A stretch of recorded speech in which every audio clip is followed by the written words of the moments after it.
Have you ever heard of someone whose name became a title for emperors for centuries after his death?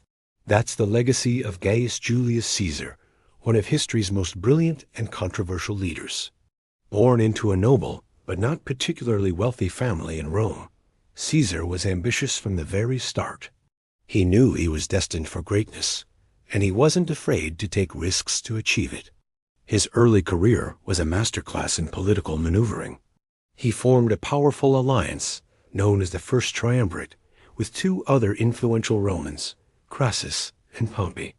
This alliance essentially allowed them to control Rome. But Caesar's real claim to fame came from his military genius.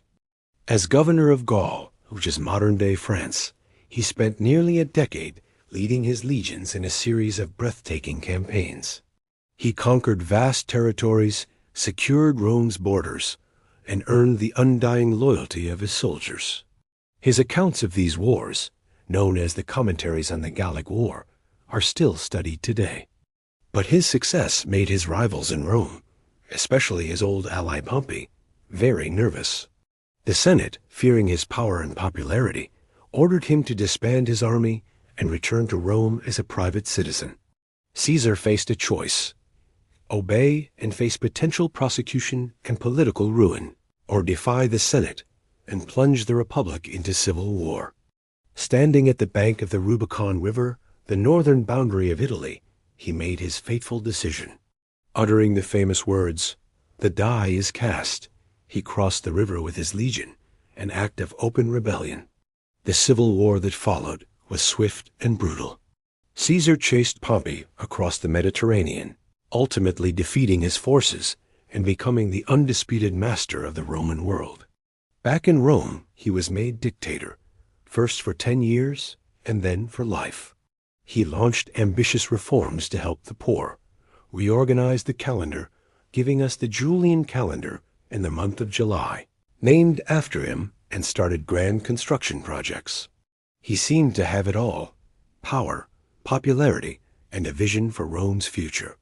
But his absolute power and king-like status horrified many traditional Roman senators. They saw him not as a savior, but as a tyrant who had destroyed the Republic.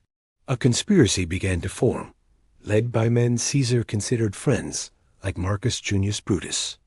On the Ides of March, March 15th, 44 BC, the conspirators cornered Caesar in a meeting of the Senate.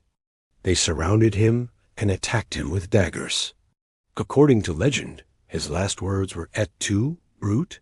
You too, Brutus?" as he saw his friend among his assassins. Caesar's death didn't save the Republic, as the conspirators had hoped. Instead, it triggered another round of bloody civil wars that ultimately destroyed the old system for good.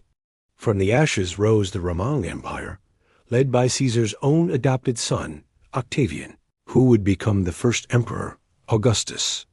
So, in a way, Caesar's ambition and his dramatic end paved the way for the very empire he was accused of wanting to create.